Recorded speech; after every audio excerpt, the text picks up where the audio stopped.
Bienvenidos a Terror con el Profesor. Aquí exploramos los relatos más escalofriantes del folclore latinoamericano.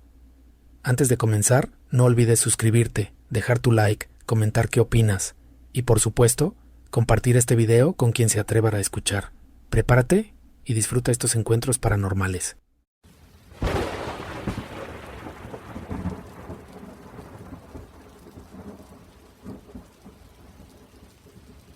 Mi nombre es Ignacio, y juro por la cruz de mi padre que lo que voy a contarle no es cuento ni invención. Durante años lo he callado, no por miedo a que me llamen loco, sino por respeto, porque lo que se despertó en aquella sierra jamás volvió a dormir del todo. Esta historia sucedió en Real de 14, un pueblo que muchos visitan por fe o por curiosidad, sin saber que aún guarda secretos viejos como el polvo de sus calles. Fue en el año de 1996, cuando trabajaba como topógrafo para una compañía minera de Saltillo. Se rumoraba que bajo los cerros que rodean Real aún quedaban vetas sin explotar, y la empresa nos envió a revisar los antiguos socavones del Cerro del Quemado y las inmediaciones del Ojo de Agua de San Francisco. Llegamos a mediados de octubre, cuando el frío empieza a calar y el aire se espesa de silencio. Nos hospedamos en una casa arrendada en la calle Lanzagorta, cerca del templo de San Francisco de Asís.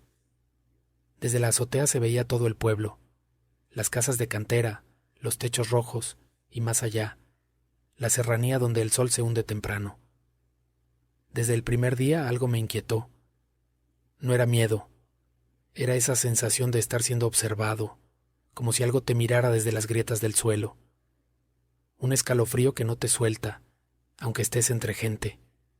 Don Matías, un anciano que nos ayudaba con los equipos, lo dijo sin vueltas.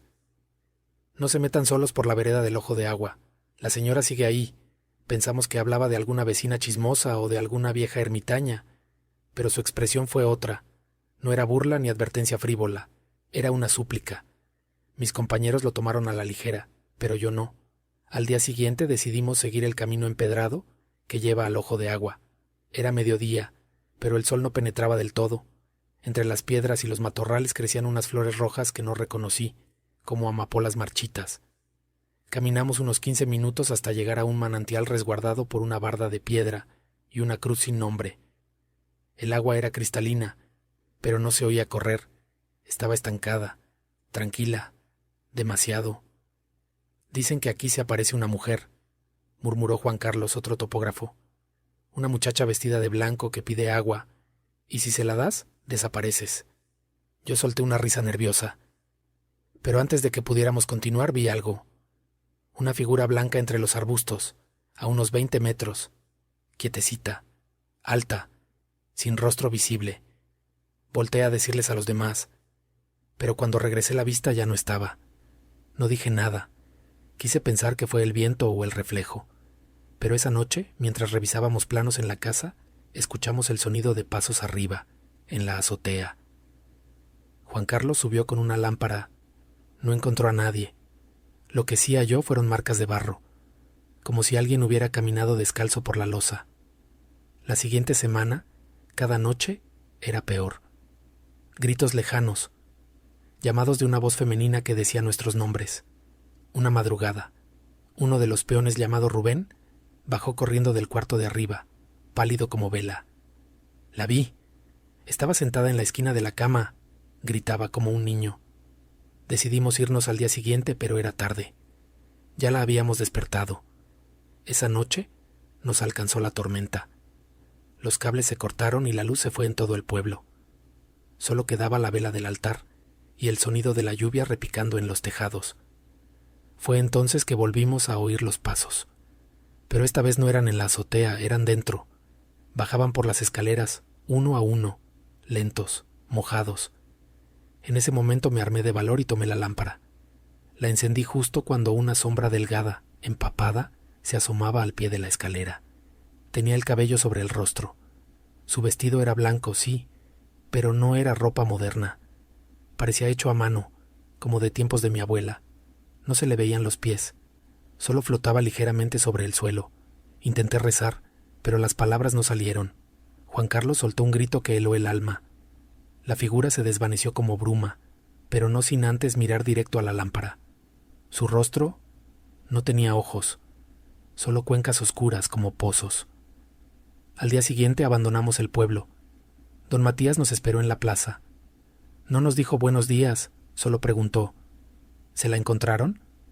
Le contamos lo poco que pudimos articular. El viejo asintió y murmuró: dicen que fue una muchacha del siglo pasado. Lavaba ropa en el ojo de agua. Un capataz la tomó a la fuerza. La arrojó al manantial cuando ella se negó a callar. Desde entonces, nadie bebe de esa agua. Si le niegas ayuda, desapareces. Pero si la ves y corres, te sigue. Nunca regresé a Real de 14. Cada vez que escucho el sonido de agua estancada, algo se me revuelve en el pecho. Y algunas noches, sobre todo cuando hay luna llena, juraría que los pasos mojados vuelven a sonar. En la azotea de mi casa, a cientos de kilómetros de ahí. Por eso les dejo esto, no para asustarlos, sino para advertirles.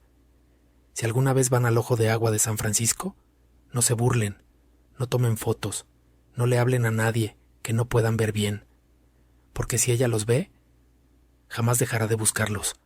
Gracias por su tiempo. Esto fue un relato más de terror con el profesor. Nos vemos, si es que no nos encuentra primero ella.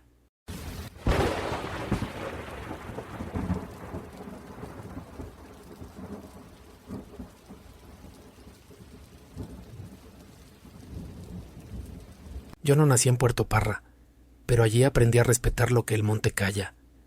Tenía yo 20 años cuando mi tío Orlando me mandó llamar desde su finca. Había heredado una parcela en la vereda El Yopal, al pie del caño de la Seca, y quería que lo ayudara con unas mejoras. Por entonces yo trabajaba como ayudante de albañil en Cimitarra, y la paga era poca. Así que acepté el viaje. Recuerdo que llegué en septiembre, cuando la humedad parece meterse en los huesos. El camino desde la cabecera era largo, bordeado por árboles corpulentos que parecían cerrar el paso a propósito. A mitad de la trocha, un burro muerto estaba a la orilla, con los ojos reventados y el cuerpo cubierto de insectos. «El monte no quiere que pasemos hoy», dijo el conductor del jeep. Creí que bromeaba, pero el hombre se persignó antes de encender de nuevo el motor. La finca se llamaba La Ilusión. Ironías de la vida. Lo primero que noté fue el olor del agua estancada. El caño estaba turbio y la tierra parecía demasiado húmeda, como si no hubiera secado en semanas. Mi tío era un hombre fuerte, de ojos firmes y fe en los rezos. Pero algo en él estaba torcido desde hacía meses.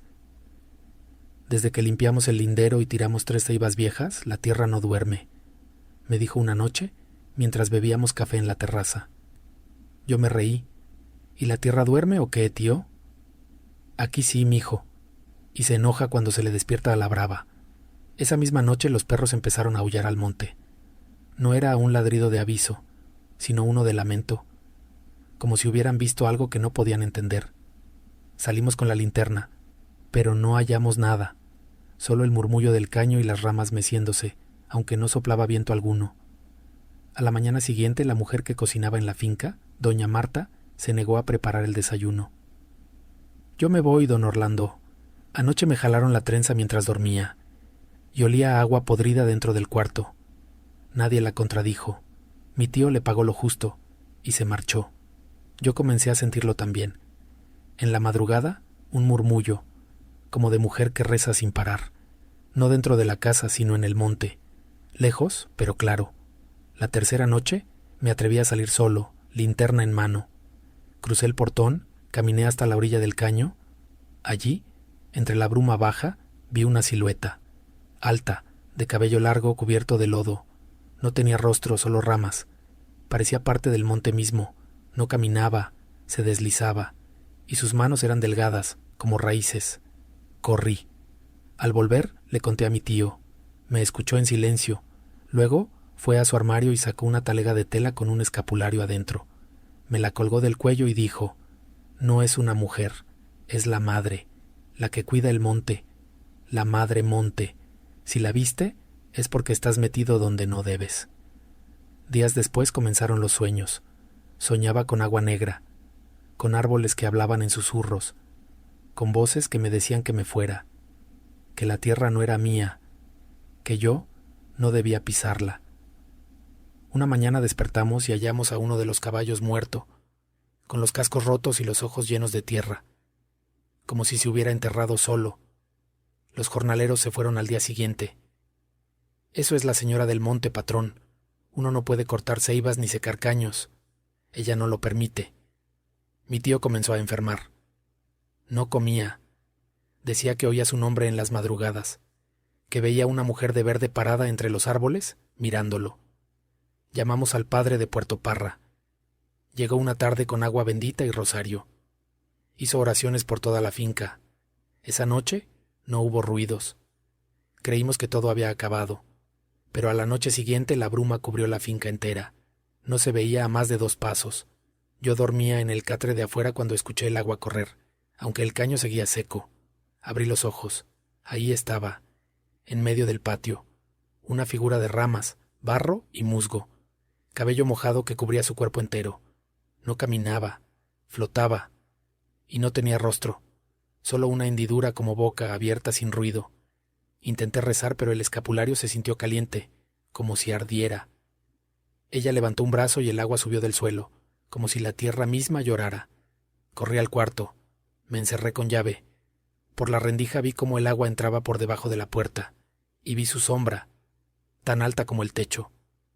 Al amanecer no quedaba agua ni huella, pero mi tío estaba en el suelo del baño. Había escrito con el dedo una sola palabra sobre el polvo del espejo: devuélvelo. Volvimos al lindero, donde las ceibas fueron tumbadas. Solo quedaban troncos podridos. Cavamos, y allí hallamos restos de una figura tallada en madera, vieja, carcomida. Tenía forma de mujer, de madre. Era una ofrenda, tal vez un resguardo. La enterramos de nuevo, con flores, agua y oraciones. No volvió a aparecer. Pero nunca volvió a llover en la finca. El caño quedó seco, y desde entonces ningún animal se cría bien en ese terreno. Me fui al mes siguiente, y desde entonces nunca camino por monte cerrado sin pedir permiso primero, porque en esas tierras la tierra no es del hombre, es de ella, la que cuida, la que castiga, la que habita el monte. Gracias por escuchar este relato. Les habló su amigo en la oscuridad. Terror con el profesor. Hasta la próxima, si el monte lo permite.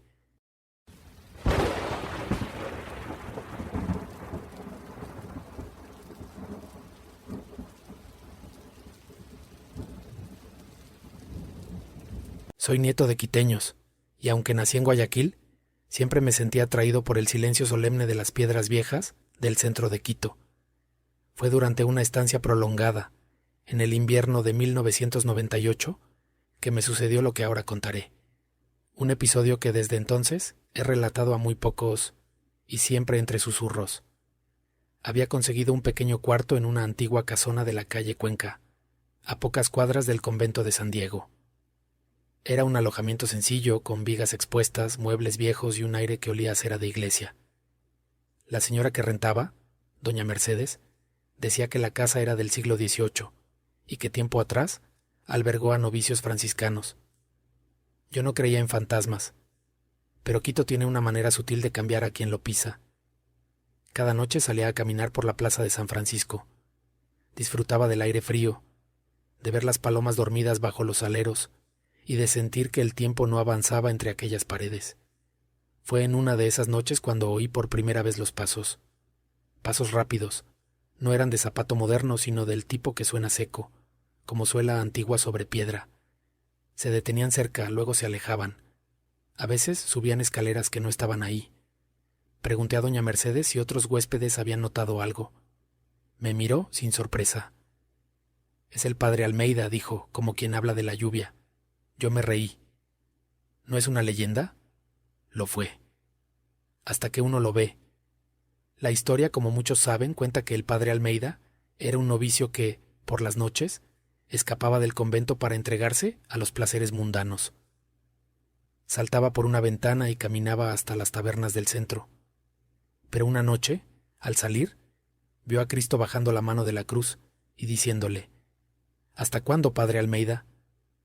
Desde entonces cambió su vida, eso dicen. Pero la leyenda no cuenta qué pasó después de su muerte. Una noche, mientras escribía cerca de la ventana, sentí un golpe suave en la pared. Me asomé y vi algo que aún me cuesta describir. Era un hombre vestido con sotana franciscana, apoyando un pie en una de las gárgolas que sobresalen del muro.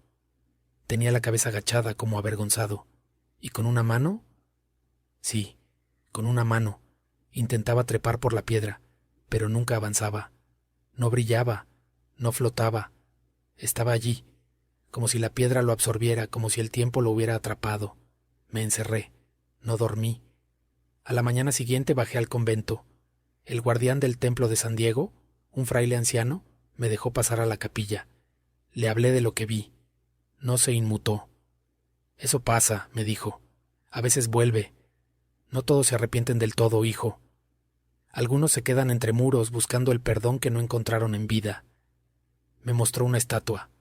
Era el Cristo del Perdón. Tenía la mano derecha levemente inclinada hacia abajo, como si estuviera a punto de moverse. Dicen que esa es la imagen que le habló, susurró el fraile. Pero otros dicen que la estatua baja la mano cada vez que alguien repite su pecado. Esa noche soñé con pasillos de piedra y con sombras que susurraban rezos antiguos. Al despertar, la habitación olía a incienso, y en la mesa había una vela encendida. Yo no la había puesto. Durante las noches siguientes los pasos continuaron, más claros, más cerca. Hasta que una noche, ya entrada la madrugada, los vi. 5 figuras, todos con hábitos. Caminaban en fila. Uno llevaba una botella de barro, otro reía. Pero el primero era él. Tenía mi rostro. Salí de allí al amanecer, volví al sur. No hablé más de ello. Pero desde entonces, cuando la noche cae y Quito calla, sé que en algún muro del convento hay un fraile que aún intenta bajar. No hacia el pecado, sino hacia la penitencia. Un alma que el perdón no alcanzó, o que no supo recibirlo. Si alguna vez visita el convento de San Diego, no mire solo el Cristo. Mire la ventana, mire la piedra, y si ve a un hombre en sotana trepando sin avanzar, rece por él, porque quizá, al hacerlo, también rece por usted. Gracias por su tiempo. Esto fue Terror con el profesor.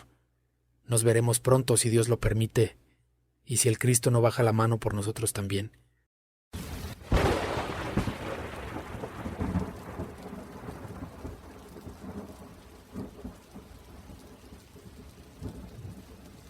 Quise correr, pero las piernas no me respondían.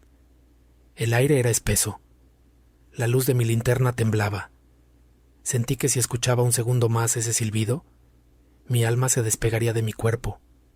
Entonces, del fondo del bosque, otro silbido respondió.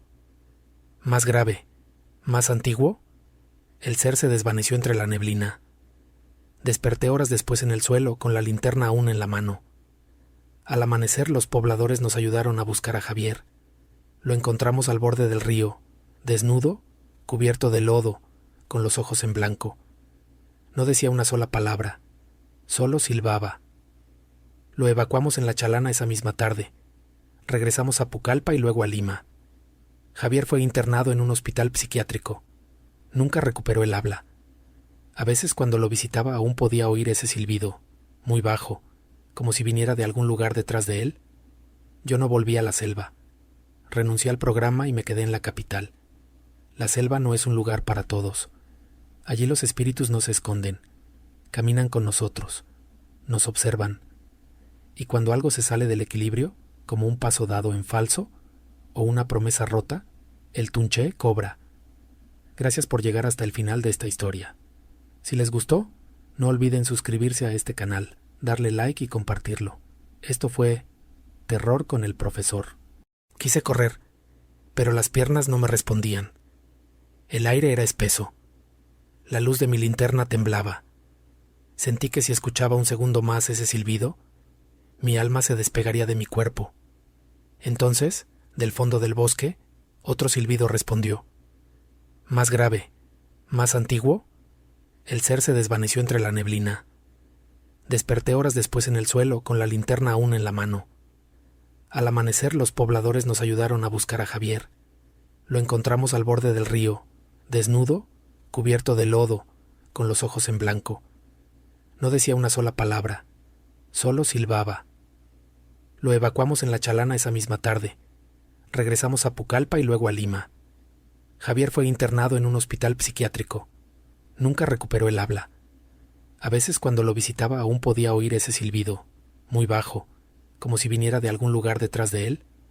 Yo no volví a la selva. Renuncié al programa y me quedé en la capital. La selva no es un lugar para todos. Allí los espíritus no se esconden. Caminan con nosotros. Nos observan. Y cuando algo se sale del equilibrio, como un paso dado en falso o una promesa rota, el tunché cobra. Gracias por llegar hasta el final de esta historia.